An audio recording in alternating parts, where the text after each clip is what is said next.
Leader McCarthy, good to see you, sir. Well, thank you. Thanks for having me. Yeah, I tell you what, this is impressive, by the way. The fire. Did you get this out just for the Pod's Honest Truth? I did, just for you. Wow, that's nice. Hey, all right, coronavirus. Yes. Let's start with this.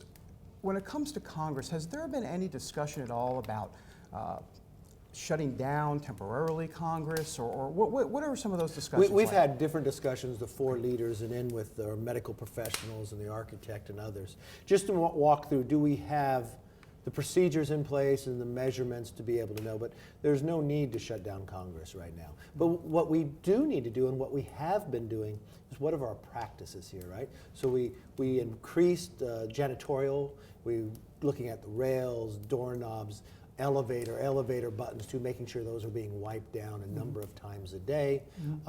Just the practice of people here as well. You know, we've got a lot of visitors coming through, and sometimes you might have to look at that. And what we've done is change. People come through security, so they have their buckets that they put their phones in. That could be a place that could pass it. So we purchased new ones. We've changed on the cleaning of that. So we looked at our practices to be much different. You shake a lot of hands out there. You've been to CPAC. I think yes, you were I at was at CPAC. So any view of self-quarantine at this point? Or Not no? for me. I wasn't in contact with the individual. Okay. It's been past the number of days. And those members who self-quarantine, they don't have any symptoms or other, but they just precautionary.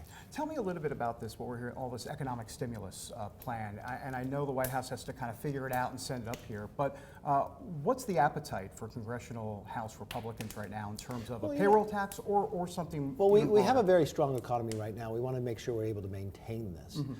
So we look at places more like a surgical. There's certain industries that have been damaged. Small businesses are going to get hurt, hourly employees. So what can we do to assist that, to keep people working?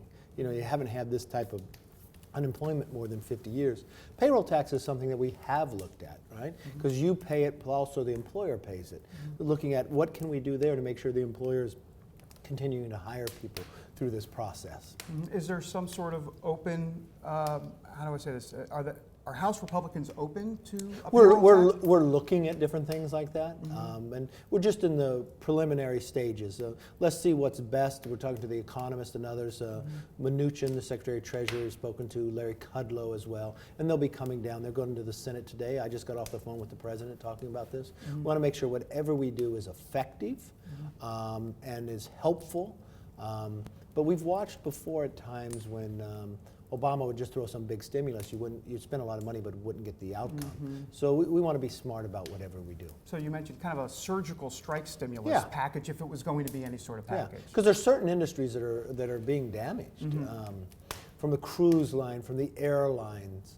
And really, when you want to make sure you're able to maintain these and help the individuals, the hourly wage people, or people, small businesses, that if someone got laid off or cut back on their hours in the time period. But the one thing I do really want to look at, it comes to even a bigger picture of the supply chain. What are we beholden to have China, even with our minerals or others, when it comes to critical what we're building, but even elements of medicine? I mean, this is something the President has talked about a long time, but it really is coming to fruition during this crisis that came from China.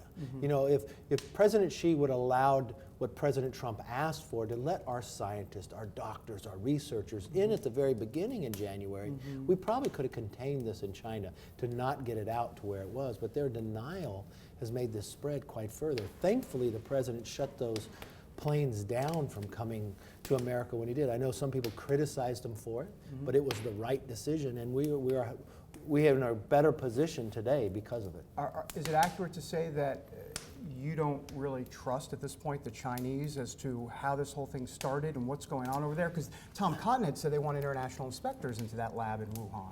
Yeah, I'm not sure of where all that goes. The one thing I do know is every day we learn something new about this. I want the scientists and the research, and we have some of the very best. So, you know, some of your listeners need to understand, what did the Republicans do who were in the majority to actually be prepared for this? Well, in the last 5 years, we've increased funding in the NIH and CDC almost to 40%.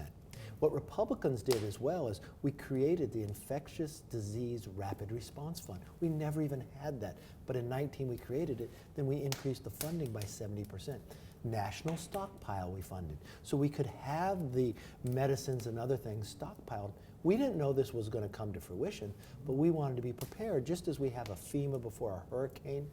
The things we learned from Ebola and others, right? We were able to contain Ebola in Africa, which it was a lot in regards to our CDC and NIH that did a lot of the work on that. We got a vaccine for it. Yeah. So it's a combination. Remember what we just passed, this $8 billion. That really goes for testing, treatment, and this is very smart of what was able to do, telehealth. Because what you don't want to have happen, everybody rushing the medical facilities and then contagious, getting everybody sick, actually do telehealth from home.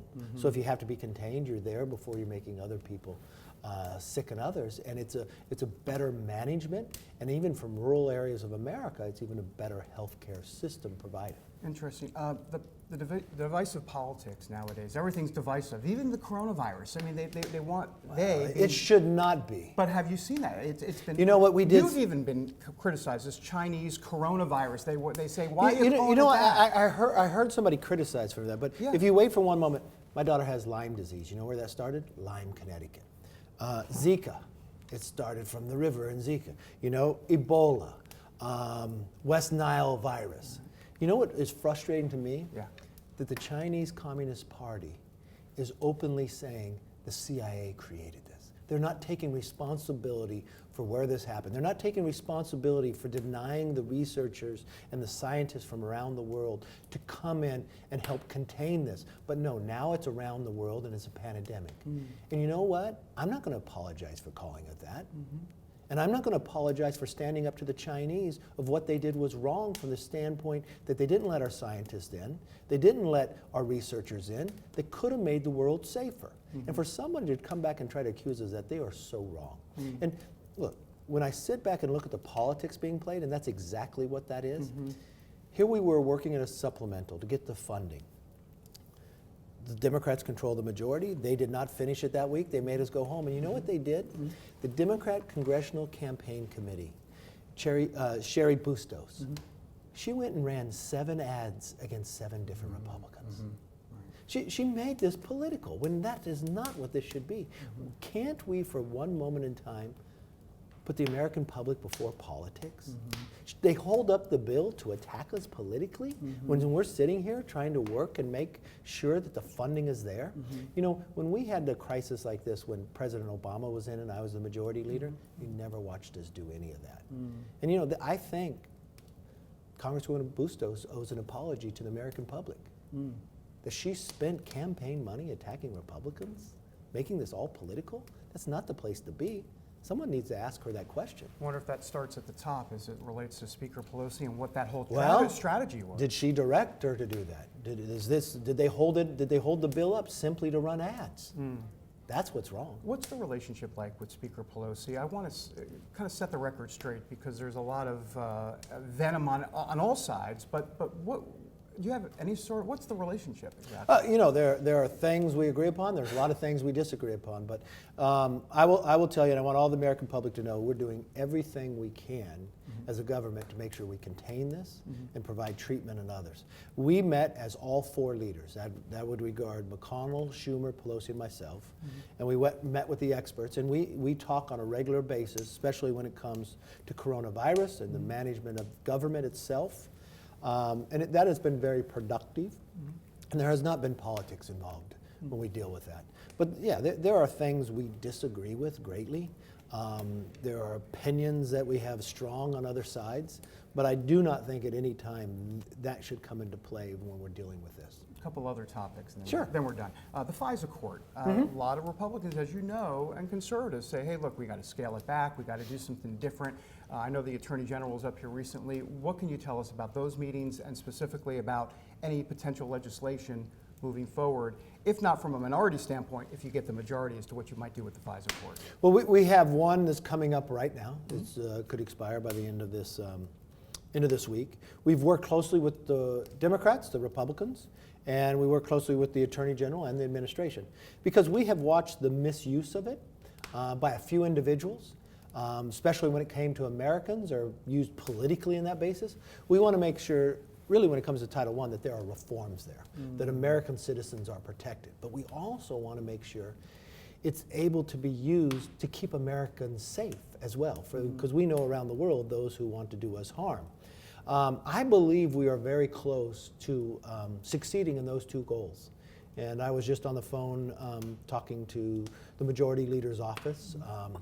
We've got a pretty good framework that I think we could get together, and we could have a bill this week. It's not, you know, the devil's in the details, but we've made real progress, and working with Steny Hoyer's office has been very collaborative. I mean, we've been able to find common ground in both those areas. You don't get 100% of what you want, but I think at the end of the day, and that's why we had the Attorney General up, walking through the different provisions that we saw, and at times you have different opinion, but I think we've collectively come together, and I'm hopeful that the Democrats will see some of the changes we want to make, that it's beneficial to all. And I'm not giving up. I want to get this done. To be clear, when you say come together, you're talking about reforming the I'm sorry, FISA Court? we believe there has to be reforms in the FISA Court. We watched what happened to Carter Page and others. We watched individuals. That can never happen again. And we are committed that it just cannot be some clean extension and it goes on as business as usual. Okay. I believe the president is there in our discussions. We met with him. I would think that's collectively the majority of all Republicans. I know a number of Democrats feel that same way. And so that's where we've been making progress. Is there a specific reform you can point to? Well, I'll wait till the bill could come out very shortly and you'll see. Fair enough. The D.C. Circuit Court of Appeals just recently had, in essence, given, they basically say on Don McGahn, he doesn't have to testify. In other words, a win for executive privilege. That seems, if you play this out, to kind of nullify, to agree, that obstruction of Congress impeachment article that Democrats potentially were. Well, they never had any basis for that. But this court ruling, I'm just wondering if you ever gain the majority, that could be potentially rescinded, repealed because of this court decision. I think it all should be expunged. It was all done politically.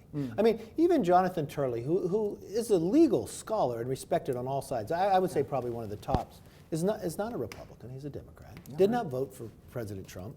And what he said, the abuse of power would be on the Democrats if they move forward. And I think if there's anything this country has learned, it's kind of what Alexander Hamilton warned us about. The animosity of one would become so strong that you would misuse impeachment for your own political gain, right?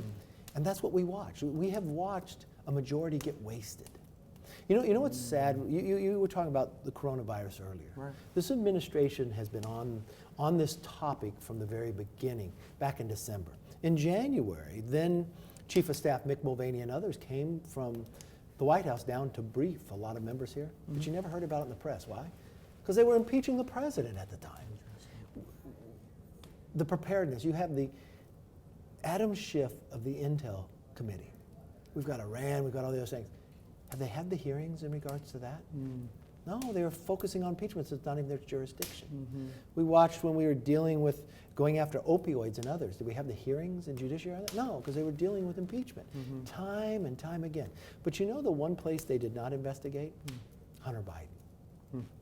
I don't care what party you're in, but if someone misuses their office and somebody's son like Hunter Biden gets a $50,000 a month job, that is a lot of money. That's a lot of money in America.